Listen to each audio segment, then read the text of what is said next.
नमस्कार दोस्तों, mechanical explorer channel में आपका स्वागत है। इस चैनल के माध्यम से आपके पास जो मैकेनिकल इंजीनियरिंग की वीडियोस पहुंचती हैं वो आपके कोर्स वर्क जो है और साथ ही साथ कोई एंट्रेंस की प्रिपरेशन आप कर रहे हैं उसमें बेनिफिशियल होती हैं। हमारे मैन्युफैक्चरिंग प्रोसेस जो कि फर्स्ट ईयर का एक सब्जेक्ट होता है डिफरेंट यूनिवर्सिटीज़ में, उसकी सीरीज़ चल रही है और ये लेक्चर 6 है उस सीरीज़ का।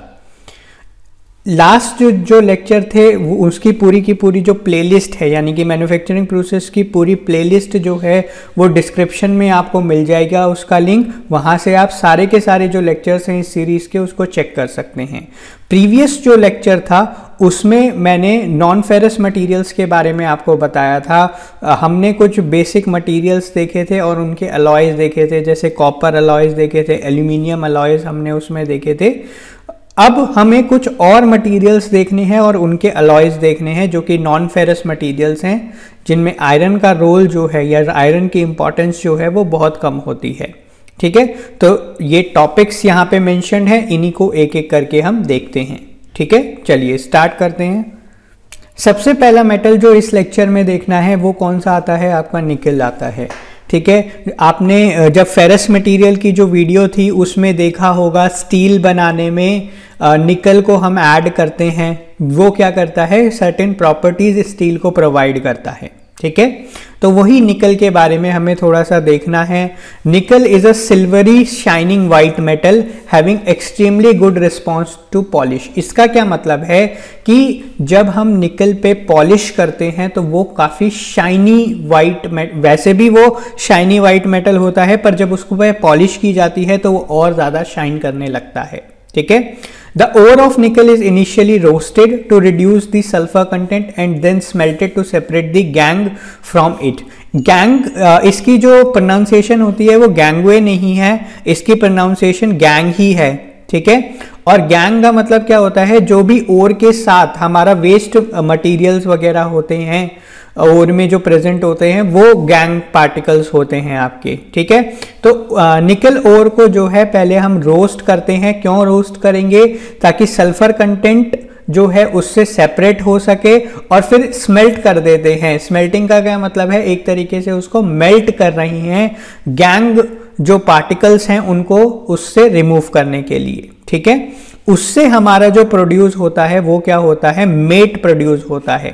मेट बेसिकली क्या है, impure product of smelting of sulphide और स्पेशली दोज ऑफ निकल और copper is known as matte. यानी कि निकल और कॉपर की जो सल्फाइड ओर है, ठीक है, निकल सल्फाइड या कॉपर सल्फाइड की जो ओर है उसको जब आप मेल्ट करते हो, ठीक है, तो वो जो प्रोडक्ट आपका बनता है जिसमें इम्प्योरिटीज भी हैं और आपके ये कॉपर और निकल भी हैं, उसको मेट बोला जाता है।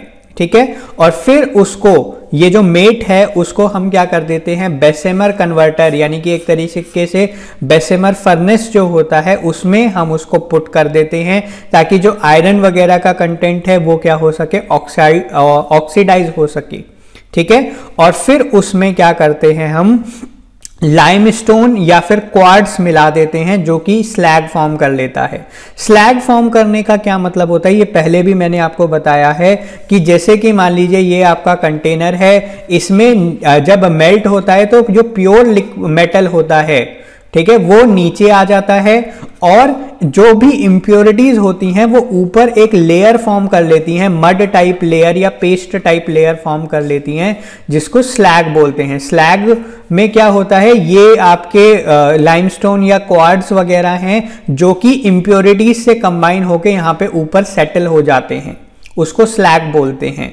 अब प्योर मेटल आपको नीचे मिल गया और इम्प्योरिटीज जो हैं वो ऊपर हो गई, तो आप इम्प्योरिटीज को सेपरेट करके अपना प्योर मेटल यहां से ले सकते हैं। ठीक है, चलिए आगे बढ़ते हैं। अब प्रॉपर्टीज ऑफ निकल पे आते हैं। तो निकल क्या है, वो एज हार्ड एज स्टील है, स्टील के जितनी उसकी हार्डनेस होती है, गुड हीट रेजिस्टेंस है उसमें, और सबसे इंपॉर्टेंट क्या है, कोरोजन रेजिस्टेंट आपको देखने को मिलता है इसमें। इसका जो मेल्टिंग पॉइंट है 1452 डिग्री सेल्सियस है और स्पेसिफिक ग्रेविटी 0.85 है इसकी।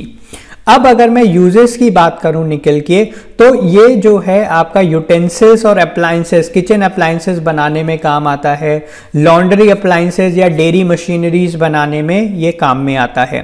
एक बहुत ही इंपॉर्टेंट रोल जो है, मतलब यूज जो है निकल का, वो क्या है कि ये जनरली आयरन या फिर आप कह सकते हो स्टील के ऊपर इसकी कोटिंग की जाती है ताकि कोरोजन ना हो हमारा, ठीक है, स्टील का या आयरन का कोरोजन ना हो, उसके लिए हम निकल की इलेक्ट्रोप्लेटिंग करते हैं।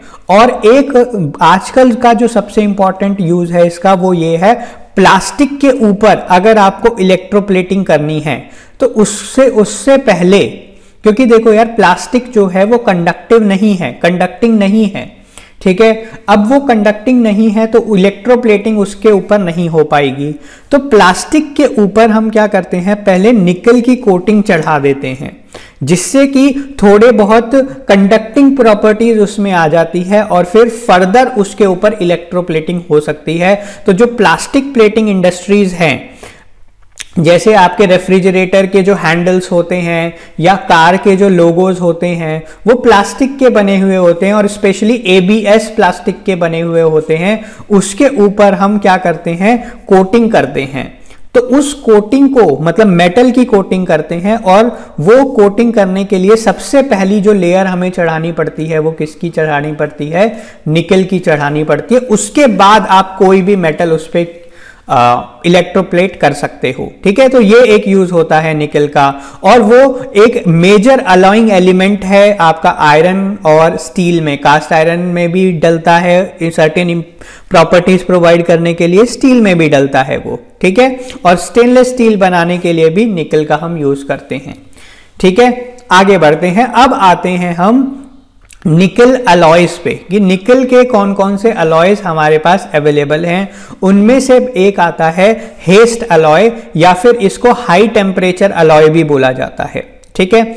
अब इसकी कंपोजिशन की अगर मैं बात करूं तो इसमें 45% निकल, 22% क्रोमियम, MO मतलब क्या है, मॉलिबेडिनम, 9% मॉलिबेडिनम, CO मतलब होता है कोबाल्ट, 1.5% कोबाल्ट, और W मतलब होता है टंगस्टन, ठीक है। तो 0.5% टंगस्टन है इसमें, कार्बन परसेंटेज 0.15, और बाकी जो बच गया वो क्या है, आपका आयरन है।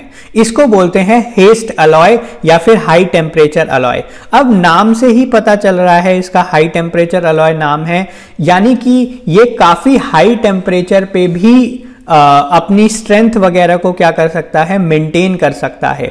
इसीलिए इसका यूज जो है वो न्यूक्लियर पावर प्लांट्स में होता है, जेट या रॉकेट इंजन्स में होता है। ये देखो आपके हेस्ट अलॉय के जो कंपोनेंट्स बना रखे हैं यहाँ पे, वो यहाँ पे शो कर रखे हैं, ठीक है। नेक्स्ट जो आता है इंपॉर्टेंट निकल अलॉय, वो है मोनेल, ठीक है।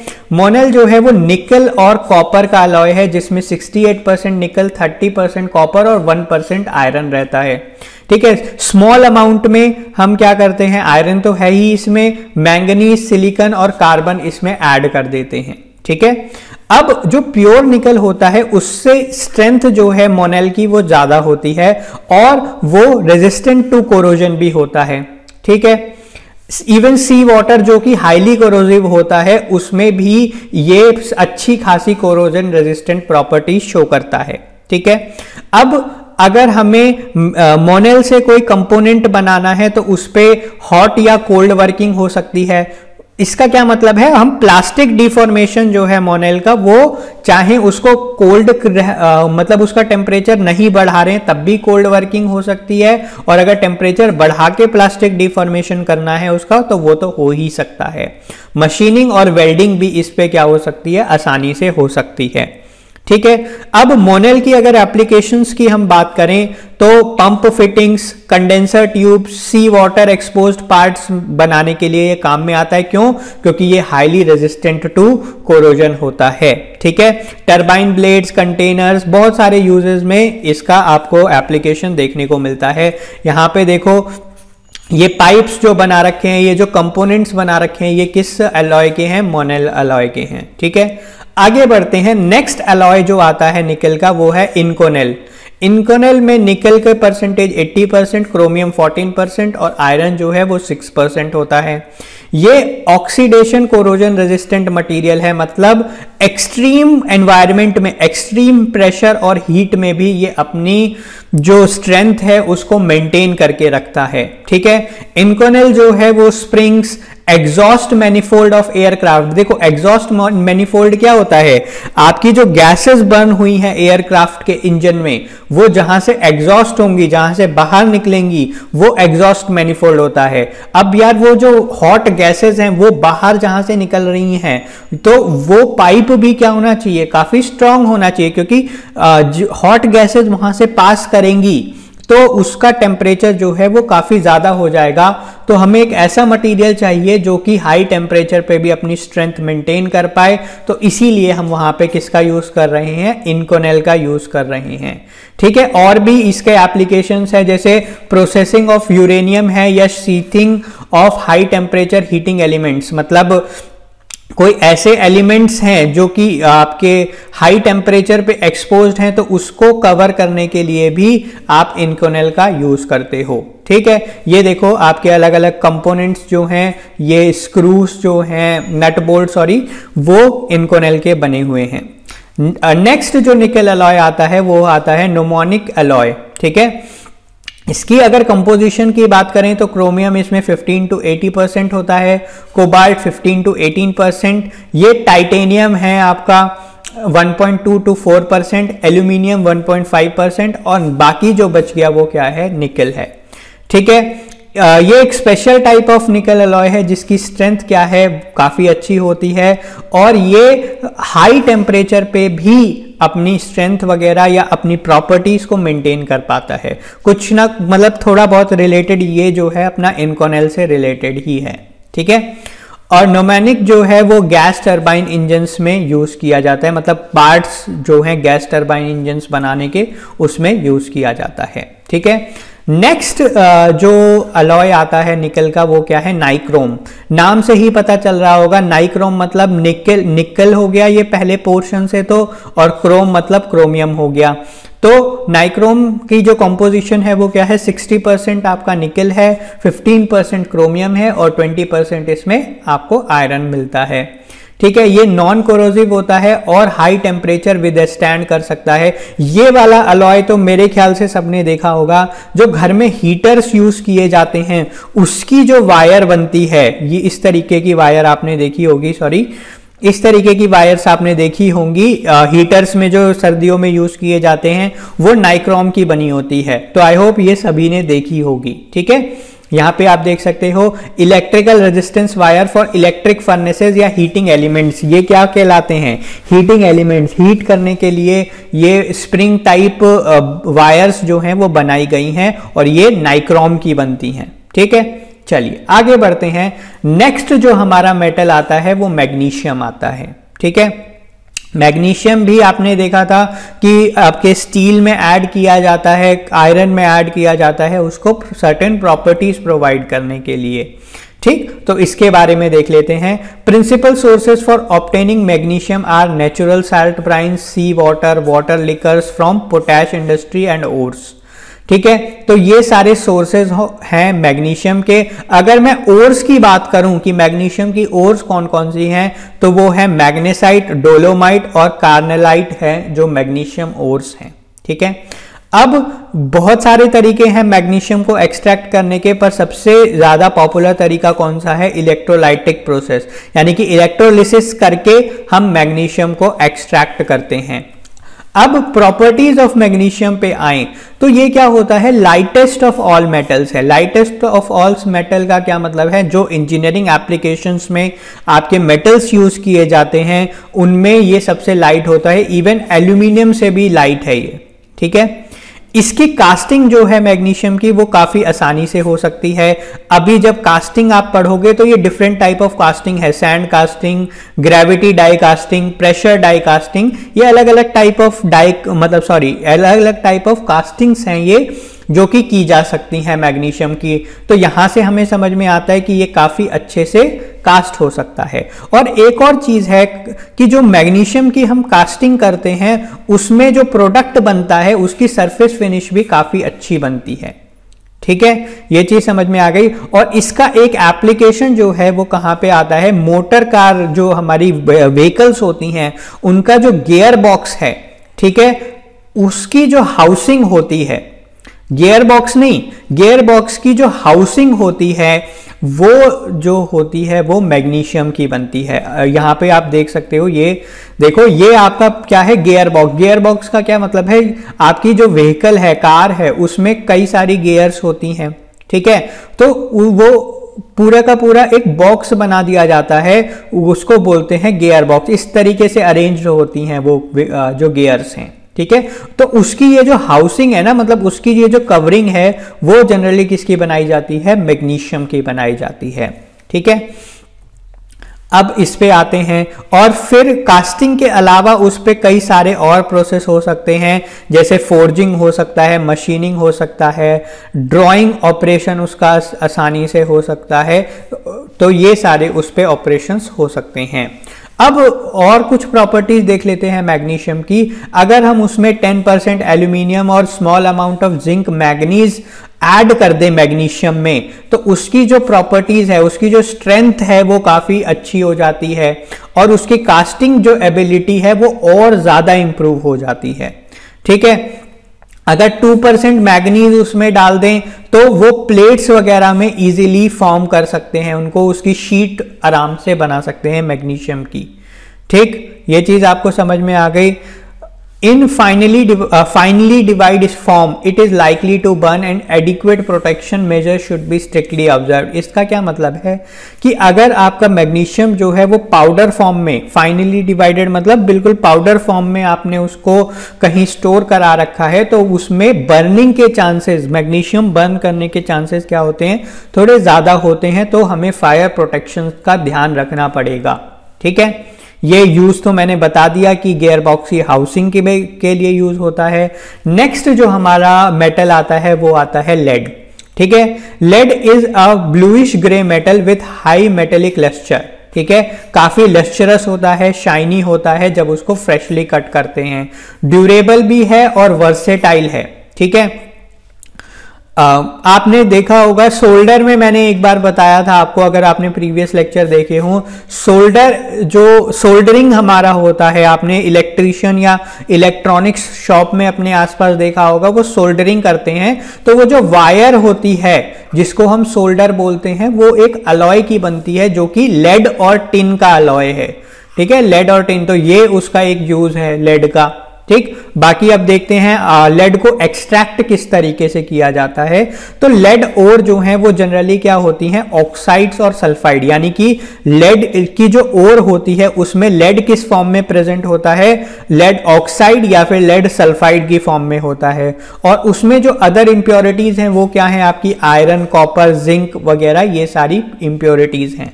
तो सबसे पहले तो हम ओर कॉन्सेंट्रेट तैयार करते हैं। ओर कॉन्सेंट्रेट का क्या मतलब है कि एक तरीके से आपने लेड ओर को मान लो पानी से धो लिया या पानी में इमर्स कर दिया, उसको फिर अच्छे से रिंज किया, तो होता क्या है कि भाई लेड ओर जो है उसमें से जो भी मिट्टी है या थोड़ी बहुत इंप्योरिटीज है जो कि फिजिकल प्रोसेस से अलग हो सकती है, वो अलग हो जाती है और एक कॉन्सेंट्रेटेड ओर हमें मिलती है, ठीक है।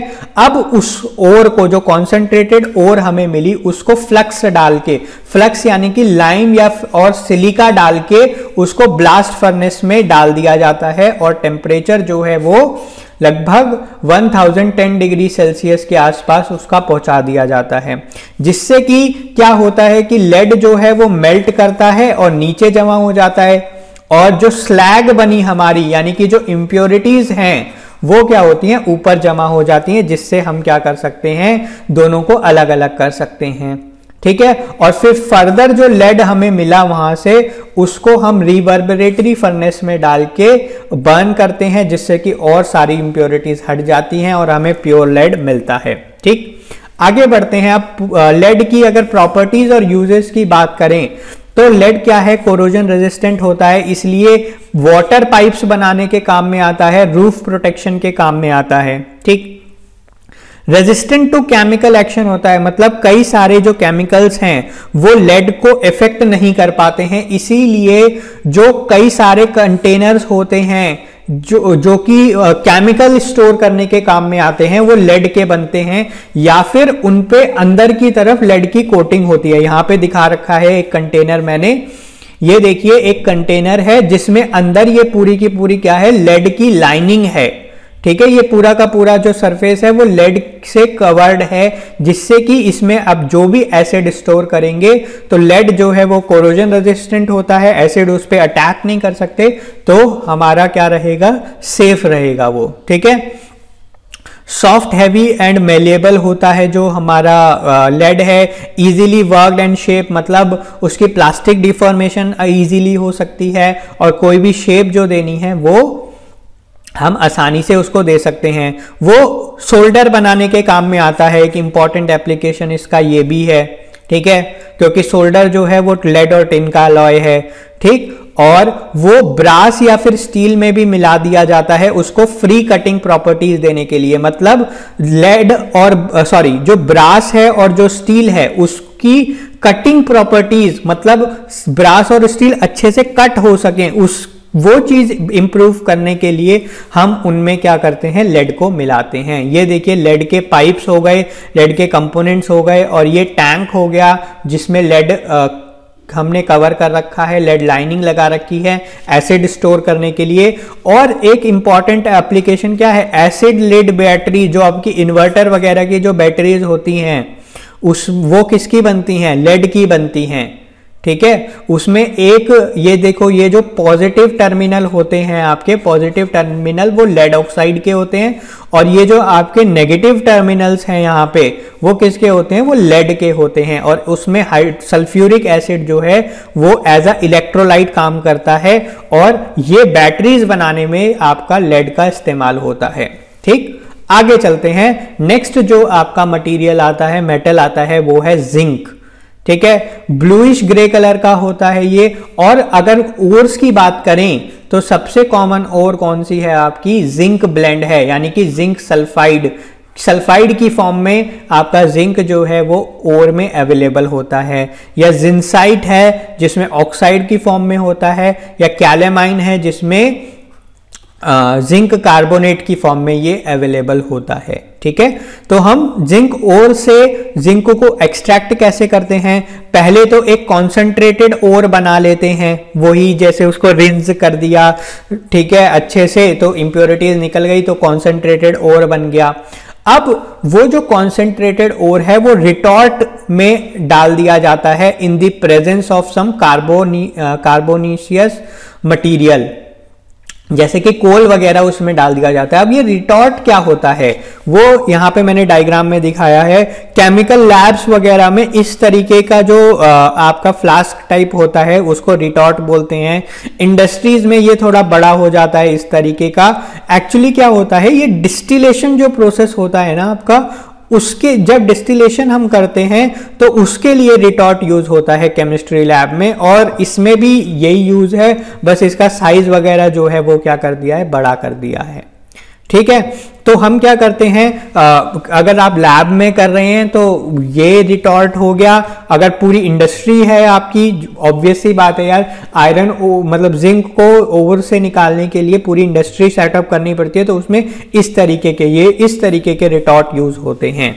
ठीक है, अब बहुत सारे रिटॉर्ट्स जो हैं एक फर्नेस में आप प्लेस करते हैं और फिर टेम्परेचर जो है वो हाई हो जाता है। अब इससे होता क्या है कि भाई जो हमारा जिंक था, ओर में जो जिंक हमारा अवेलेबल था वो क्या हो जाता है, एक तरीके से डिस्टिलेशन ही करा रहे हो आप यहाँ पे, वो वेपर में कन्वर्ट हो जाता है। ठीक है, और फिर उसको क्या करते हैं, हम कंडेंसर में ले जाते हैं, जिससे कि वो वहां जाके किस में कन्वर्ट हो जाता है, लिक्विड में कन्वर्ट हो जाता है। तो आपको लिक्विड जिंक वहां पे मिलती है। ठीक है, उसके बाद उसकी कूलिंग कराते हैं और हम उसको पाउडर फॉर्म में कन्वर्ट भी कर सकते हैं। इस तरीके से हमें प्योर जिंक मिल जाता है, यानी कि एक तरीके से आपने उसको इतना हीट कर दिया कि वो मेल्ट होके वेपर में कन्वर्ट हो जाता है जिंक, और फिर वो आप वेपर्स कलेक्ट करके उसको सॉलिडिफाई करते हो तो आपको पाउडर फॉर्म में जिंक मिल जाता है। ठीक है, प्रॉपर्टीज ऑफ जिंक की बात करें तो हाईली कोरोजन रेजिस्टेंट होता है। आपने एक टर्म सुनी होगी गैल्वेनाइजिंग। गैल्वेनाइजिंग का क्या मतलब होता है? आयरन के ऊपर या स्टील के ऊपर जब हम जिंक की कोटिंग करते हैं, किसकी कोटिंग? जिंक की कोटिंग करते हैं, तो उसको क्या बोलते हैं? गैल्वेनाइजिंग बोलते हैं। ठीक है, तो क्यों की जाती है? क्योंकि ये हम क्या करता है, आयरन और स्टील को रस्ट नहीं होने देता, इसीलिए हम उस पे जिंक की कोटिंग कर देते हैं। अच्छा, जिंक की कोटिंग भी जो है वो 2-3 तरीके से हो सकती है। यहाँ पे देखो, ये हॉट डिपिंग से। हॉट डिपिंग का क्या मतलब होता है कि जो भी आयरन का कंपोनेंट आपने बनाया उसको जिंक सॉल्यूशन में क्या कर दिया, डिप कर दिया।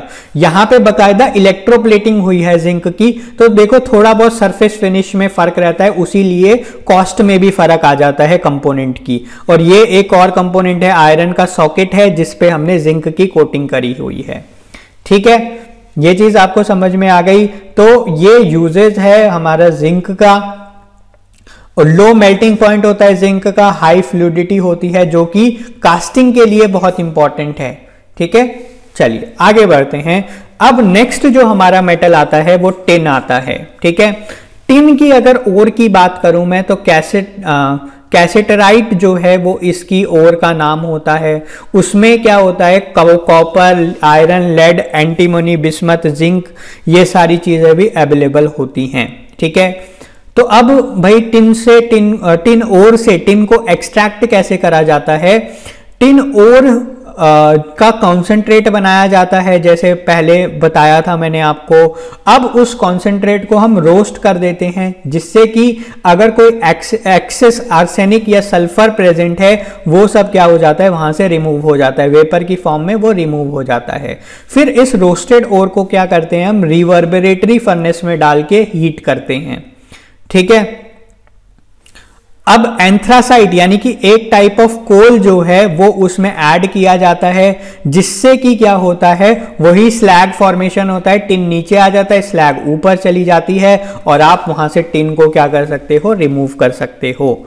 ठीक है, फिर जो आपको क्रूड टिन वहां से मिला उसको फर्दर आप इलेक्ट्रो डिपोजिशन प्रोसेस से प्योरीफाई करके अपने यूज के लिए ले सकते हो। ठीक है, प्रॉपर्टीज ऑफ टिन की बात करें तो highly resistant to acid corrosion होता है ये। इसीलिए जो फूड कंटेनर्स होते हैं, आपने देखा होगा यार, इस तरीके के घी के कंटेनर जो हैं वो टिन के बने होते हैं, और इनको तो बोलते भी टिन है, कि जैसे घी की टिन है ये।